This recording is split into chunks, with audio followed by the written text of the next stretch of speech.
Hello, climbers, and welcome to Season 4 of Climbing Mount CMMC.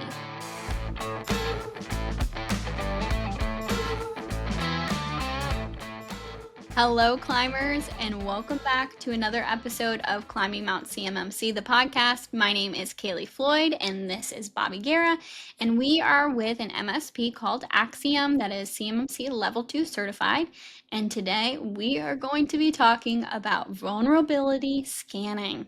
It is a really intriguing topic. It will wreck you. I do feel like, and Bobby brings things up like this to me all the time. It's these little intricate pieces that nobody talks about when preparing for CMMC Level 2 as an MSP that end up being huge giants for you to conquer as an MSP that's doing this for multiple clients on a scale. And I think it's so important to point these out when especially we're dealing with these challenges right now. We always talk about climbing Mount CMMC, but there's a lot of different struggles along the way that are intricate and should not be taken lightly. So Bobby, do you want to intro about vulnerability scanning and what that means to people who maybe aren't fully aware of that side of things and go into it? It's super sinister. It really is, because you're like, oh, I have a system that's patching. Maybe you're using Intune, whatever it is that you're using to do your vulnerability management, and then you have a patching system to address it. And you're like, okay, well, the patching's addressing the vulnerabilities. I'm good, right? And you just move on. But in the RA, so the risk assessment domain, they're just two controls, but those will wreck you if you haven't really planned and thought about how you're going to address them, because they are very measurable for an auditor. You know, they're going to be like, okay, I looked at your policy and your policy says that criticals are addressed in, 45 days. Cool. All right. Easy. I understand that. Now walk me through your system about how you identify them and walk me through how you address them.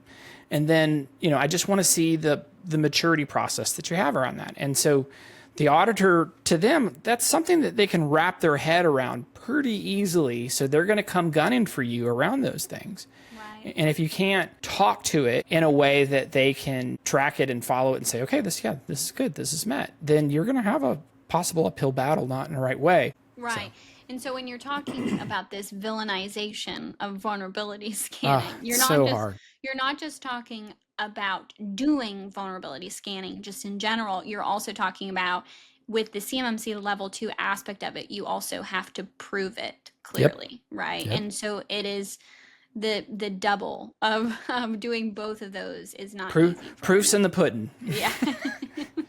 Show me the receipts. Where's it at? I gotta know. And they don't take almost, or it's in there. It's Prego, right? It's in the sauce.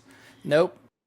Yeah, you've got to be able to prove it. And that is, I think, part of the biggest challenge is not only accomplishing that, doing it in a way strategically and proving how you can do it, but also finding tools that are MSP friendly that can help you do it without having some large barrier to entry around it. It's just there's so many facets that you don't really pay attention to that make it a very, very hard thing. And then in general, vulnerability management and how the whole process works is highly complicated, because there's dependencies and patches, and the system has to scan and ascertain whether the patch that's needed to resolve has been applied. And then you have situations that's called usurping. So a patch usurps another one. So in other words, that vulnerability was addressed by this specific patch, but now it's been rolled up into this bundle that now has a whole bunch of them in it. And so the vulnerability system has to be able to understand that. And so now when this aggregate patch has been applied, you don't have to now look for this individual patch. Now you're looking at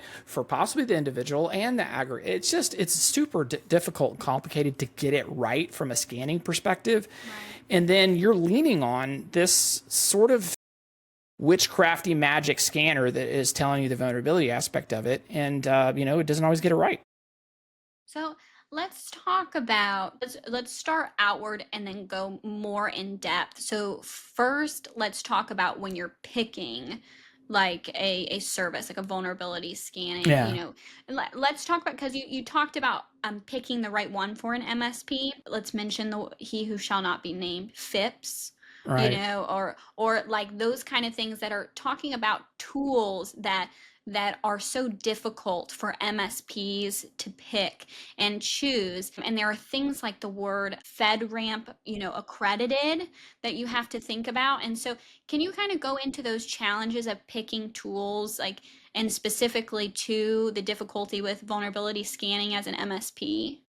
Yeah, assessors in general have not too much of a difficult time tracking this. So, some technologies are harder to follow, but this has been such a time honored, difficult tradition to address. Most assessors understand this pretty well from the Mm-hmm. perspective of the challenges that you're facing, especially around what you just mentioned, Kaleigh, which, I'm so glad you brought up. You've got to think about the tool set that you're using, about who are you and what kind of tool. What I love, a massive table saw that I have huge bench space to put this on so that when I'm doing woodworking, I love it. It's great.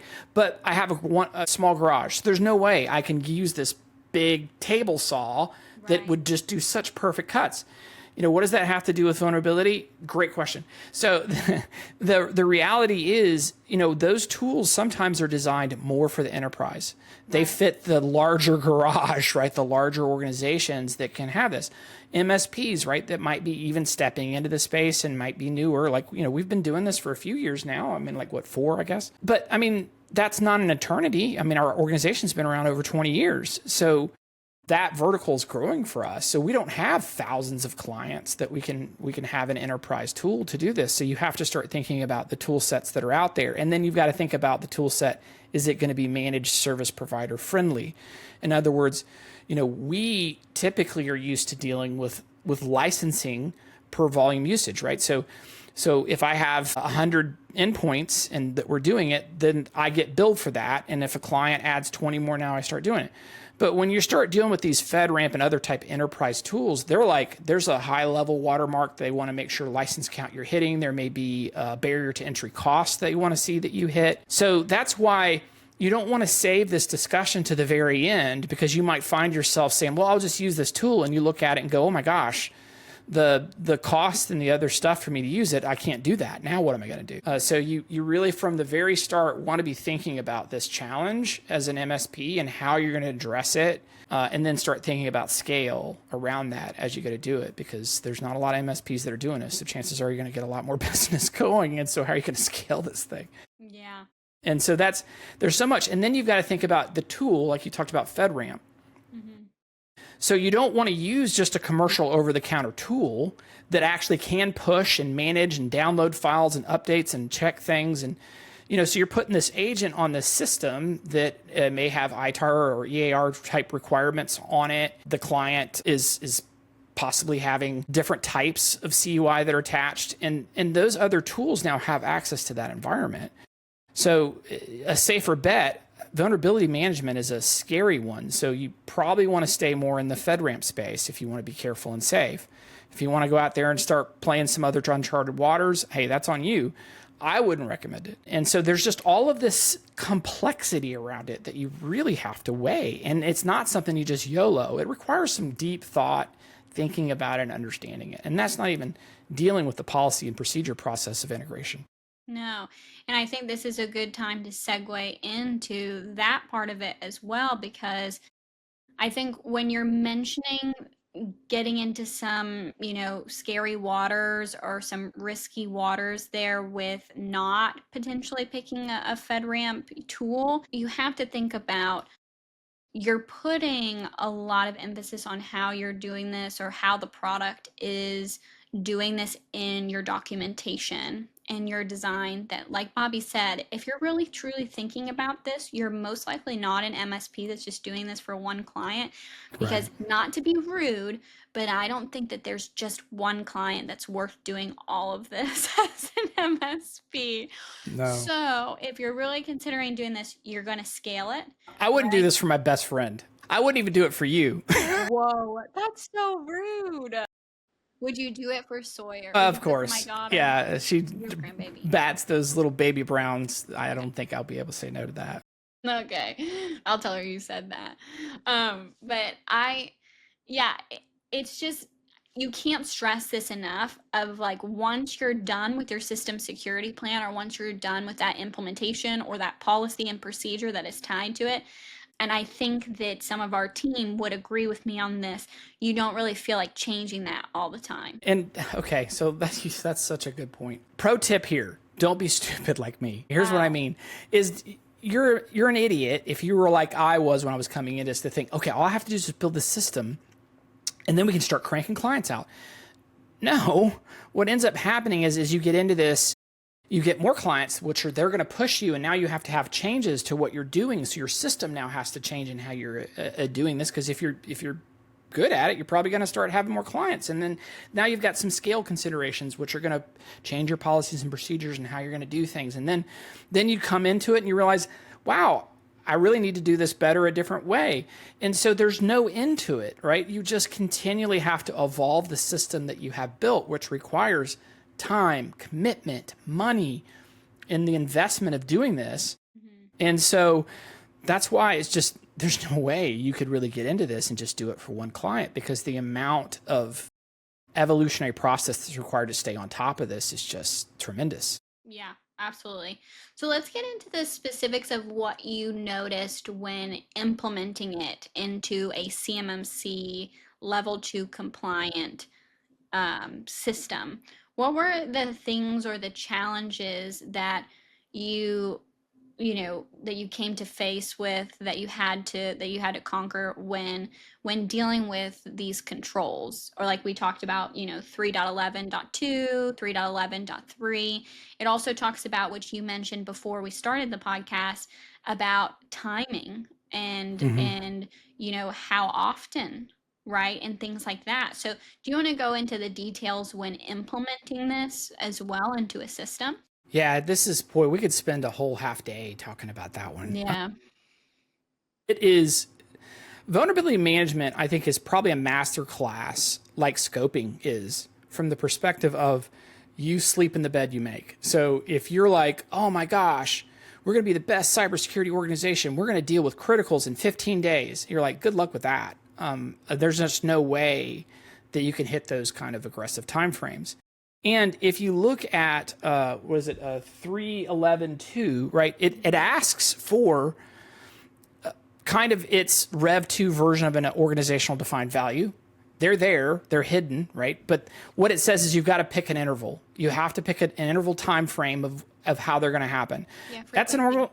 yeah, it's an organizational defined variable. Now, they're obviously going to have that as an ODV in Rev 3. So that's what they're using in Rev 2. They just have different terms. Jacob Horn does such a great job of pointing that out. It's like organizational defined values were absolutely in Rev 2. They just called them by terms, and Yeah. then everybody just went ahead and defined whatever that was. And so you absolutely have to pick those time frames that you have to do it. But you've got to think about the fact that people are bringing on new systems, new applications. Users are changing things in their behavior and how they operate. For example, they might not freaking turn their computer on for a month because they decide to go on vacation. How are you going to address that? What are you going to do? You're going to boot them out of the tenant? What's your process about that? Okay. You're going to pause them and then bring them back? What? I mean, like you got to really think about the tactics of how you're going to approach that. And so you can, like I've always said many, many, many times, try to pick, don't pick fair fights, especially when you're dealing with GRC, right? So you want to make sure that you're taking full advantage of the way that you write the policies so that you have at least the high ground to have a chance of providing METs on these and still doing it. You can exceed those. You can still do a great job. You could maybe do it at 90 or 120 and people are like, oh my gosh, that's so bad security wise. Yeah, absolutely you should be able to try to hit those dates sooner than that and those time frames sooner than that. But when you have these challenges with prove it, right, or you don't get METs, that's a different story. So you have to think about the policies and how you write them and how realistic they are when you have that reality staring you down the barrel of how you're going to address it. So it's it takes some thought about how you want to attack it. Yeah, yeah. Yeah, I'm looking at this. There's ODPs 1 through 4. The frequency at which the system is monitored, frequency at which the system is scanned, the response time to remediate system vulnerabilities, and the frequency at which to update system vulnerabilities, right? So there's a lot of identifying the frequencies and response times to things, which Right. I know you And mentioned Rev 3. right. That was Rev 3. Because in Rev 2 for 3.11.2, there's 1, 2, 3, 4, 5 assessment objectives, and it Mhm. has frequency defined twice, right? And then you have to identify twice, and then you have to define. So alpha is going to be your policy, Bravo and Charlie are going to be your intervals, right? And then Delta and Echo are going to be the identify. So they're going to want to see how you're identifying the new vulnerabilities that are coming out. So Mhm. and so and then the next control 3.11.3 is actually doing it more Right. specifically and doing it in your risk management process. So they kind of work hand in hand through that process that you're doing, and you've better come with your A game when you come walking into your audit about that. And just saying, oh, we're good. We do Intune patch management. They're going to be like, that's cute. Seriously. Now, how are we doing this? You know? Yeah, because you have to think about in an assessment, right, the methodologies of examine, interview, and test, and the way that they are going to do those with each of the things that you have personally decided for yourselves, Yep. Very right? true. So Yeah, true. and I mean, Bobby, I'm just gonna give like even a specific example too that you talked about to me recently of just sometimes you plan on products or things working, but you realize that they're not always 100% reliable. Technology does mess up. So like an example of this is like, what if you go to try to pull up the response time for something, or you're trying to pull up this like this document that gives the updates of your frequency of system vulnerability updates, and you're trying to pull that up, and it's not like the application that you're using is not pulling it up, like it only shows it for this certain time, and it's like you don't want to realize those types of things during an assessment when you're pulling when you're Right. pulling that up in front of an auditor, Yeah. and you're You're like like, you're looking at it and you're like, oop, okay, I'm looking at the date at the top of that and I'm noticing that it's from 25 days ago, and I say we do this every 14 days. So I really hope the auditor's not looking at that number. And you know what? They freaking do notice that stuff. And they they yeah, will. for At sure. least ours have. I Yeah. don't know if everybody's has. Yeah. You're right. But it's like thinking about those things that don't. I mean, I get what you're saying of like some people get scared. You say a time and you're like, oh, you should be definitely monitoring stuff longer than that. But you just, when thinking about the other side of the coin of that assessment process and being able to prove that continuously throughout that time, it's just, you have to find a happy medium, I think, there, and what that is. And Um, and I would also like to hear other people's opinions of how they've made their bed. How did they oh, yeah. address that challenge? What was Yeah. the tactics they How are used to you try to making do your it? bed? Yeah, tell me, What how are you comforters are doing you your using? vulnerability bed? Let's see that one. With What you're type of doing sheet the you using? right, Using right, cotton? Using right. jersey? I What is like it? The jersey. 2000 what did they say? The Thread count? strands The thread, thread is it count. thread Yeah, count? yeah. It's like a 2000 thread count, whatever that means.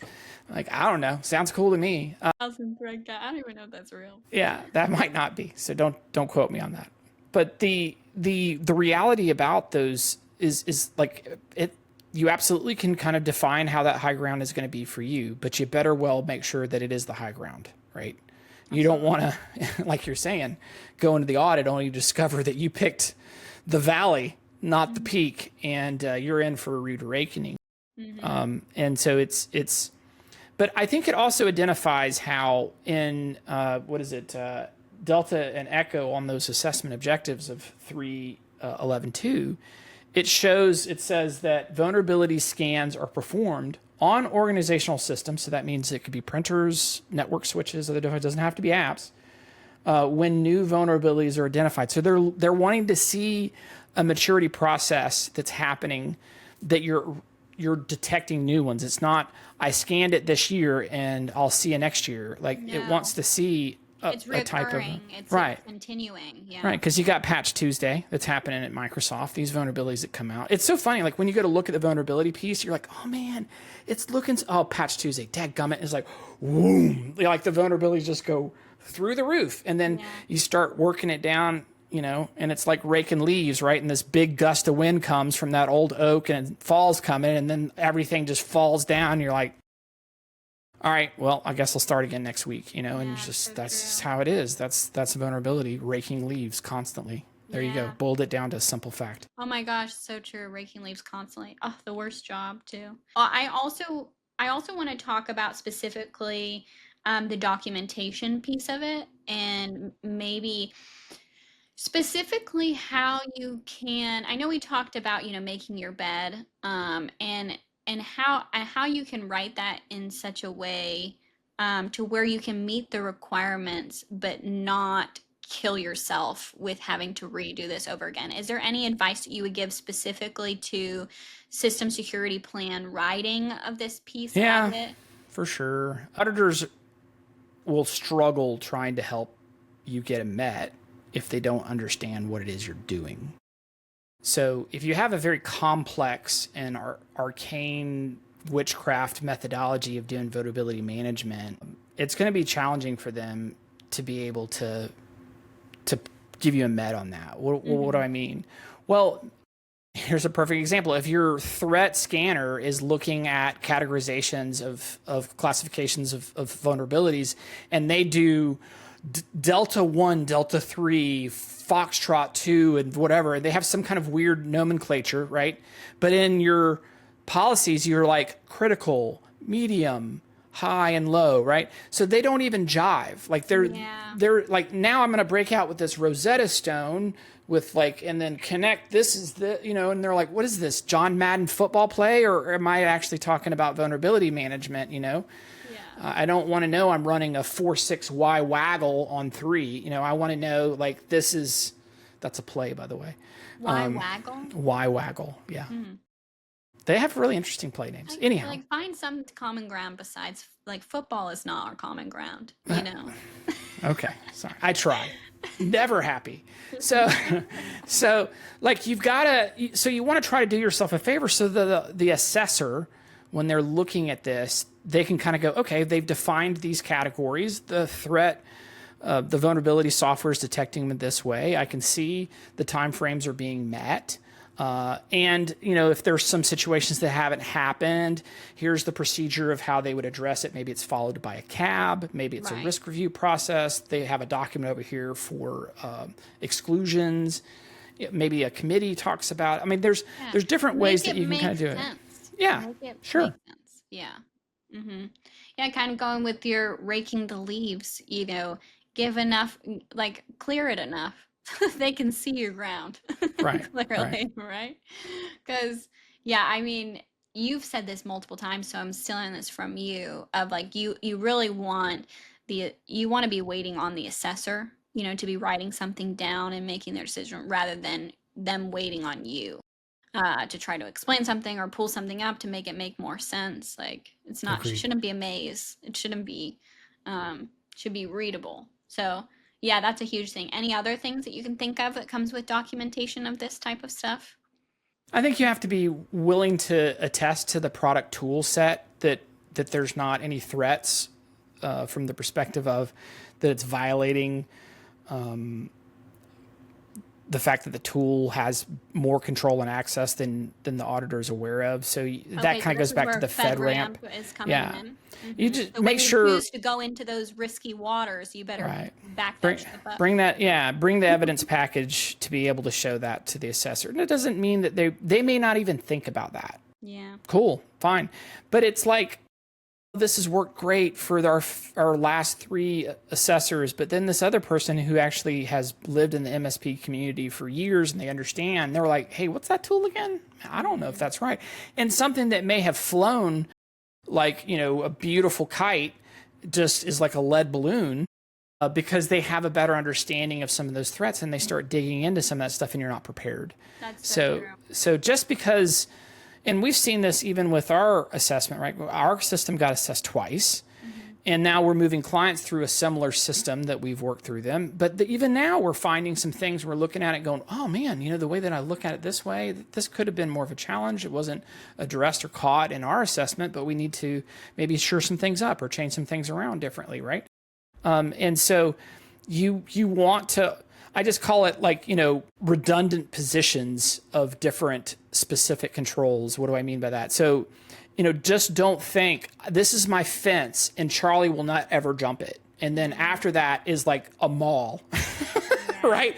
Once Charlie jumps the fence, they're in the mall with everybody else, right?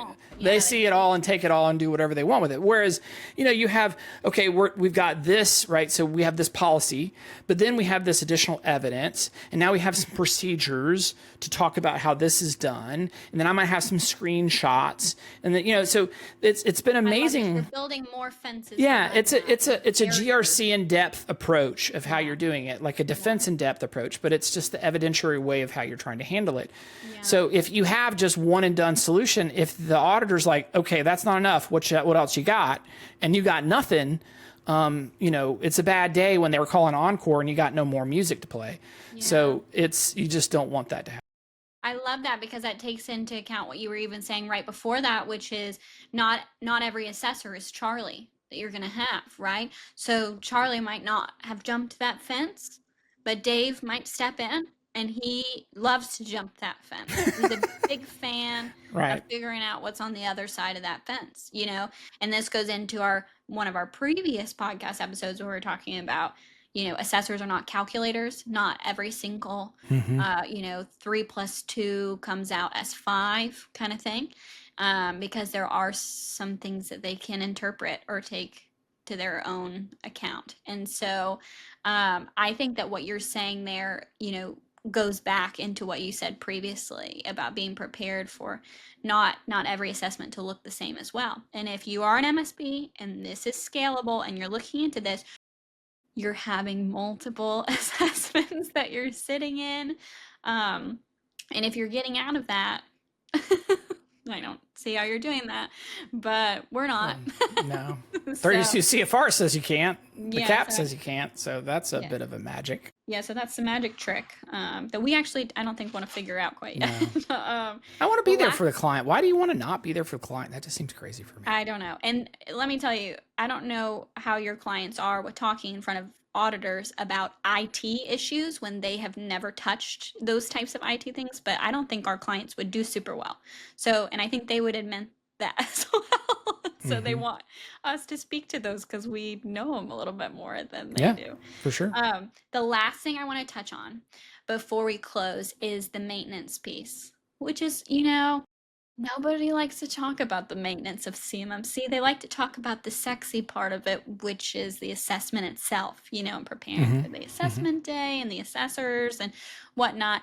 But spoiler alert, that's not the end of the road. It continues past that point. So what would you like to, share just some things that you have learned with vulnerability scanning and those types of products and preparing for that as an MSP when you're talking about maintaining these clients at a scale? Yeah. All right. So let's imagine you have a system that you got 50 people and 50 workstations, and they have switches, the physical locations in scope. So now you got to look at switches and other devices to look for potential vulnerabilities, things like that. Yeah. So you've got multiple systems, different types of systems that you have to look at these vulnerabilities. You have to have a policy that addresses those in kind. And when you're looking at that reality, you have to have a system that it doesn't take a super majority extra effort to make it happen. It needs to be the normal operating process gets the desired result of a MET. Right. And what I mean by that is as the organization that's supporting you is operating normally, if you got assessed at that moment, you'd get a MET on your vulnerabilities. You hit the time frames that you're doing. But if it's no, we actually just scramble like crazy people to get the vulnerability done. And then after the assessment, it's like nobody even really pays attention. You got a real problem there. That's misleading. Yeah. And that's just not good. So you want to have a system that isn't going to be assessment ready only. It Mm-hmm. has to be a system that is going to be able to support the client, especially around vulnerabilities, an easy one that people just kind of let it fall by the wayside. That you've got to have a mature system that just stays effective after the auditor has rode off into the sunset. And because in theory, you're supposed to do a self-assessment in another year of where you're at and how the controls are appropriately being met. So then what are you doing? Are you lying? Right? Are you not looking at that at all? Now you're setting yourself up possibly for some false claim situations because you're saying you're still at 110 even though you're not hitting your timeframes. Yeah. Right? So then do you scramble when you go to do your self-assessment all of a sudden? Is that what you're going to do? Or are you going to be like, oh, it's Super Bowl Sunday, I would rather just not worry about it and I'm just going to say met, right? Yeah, that's so true. And if you're an MSP and you're doing this at scale, like what we were saying previously, your technicians or your people that are preparing for these things are going to hate you. They're going to freaking hate you if you make them scramble for all of these things every time an assessment or Right. self-assessment comes along and it's not actually baked in to how you operate, like what Bobby is saying. Like, is it tangible to operate in this way? Can your team learn this? Can your team live in this? Or is it you're freaking them out, every year, and especially every 3 years if you're not keeping track of this, because it actually was not part of your system at all. It was just for an assessment, Yeah. right? Yep. That's true. Yeah. Very, very Any true. other things that you can think about with the maintenance piece of it?